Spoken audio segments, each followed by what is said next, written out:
وفاقی وزیر توانائی اویس لغاری نے کہا ہے کہ بجلی کے 200 یونٹس استعمال کرنے والوں کی تعداد 2 کروڑ سے تجاوز کر چکی ہے۔ ان میں بہت سے غیر مستحق صارفین بھی ہیں۔ اسے ختم کرنے کے لیے 200 یونٹ سے کم بجلی بلز پر QR کوڈ کو سکین کیا جائے۔ حکومت پروٹیکٹڈ صارفین کے لیے بجلی سبسڈی ختم نہیں کر رہی۔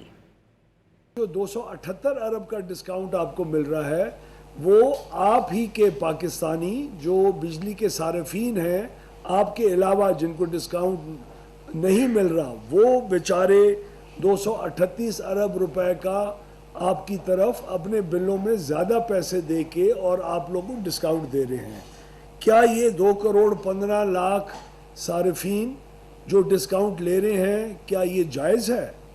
کیا ان میں سے تمام غربا ہیں یا ان میں سے مجھ جیسے بھی شاید کوئی ایسے ہوں جنہوں نے بڑے بڑے سولر سسٹم یا کوئی اور انتظام کر کے اپنے آپ کو 200 یونٹ سے نیچے لے کے آ گئے ہیں، اور وہ مڈل کلاس اور لوور مڈل کلاس اور اپر مڈل کلاس اور تنخواہ دار طبقے کے اوپر ان 278 ارب روپے کا بوجھ بنے ہوئے ہیں۔ تو ہمارے ریفارم کا مقصد یہ ہے کہ سب سے پہلے تمام صارفین کو ان QR کوڈ کے ذریعے ہم اپنے میٹر کے ساتھ لنک کریں۔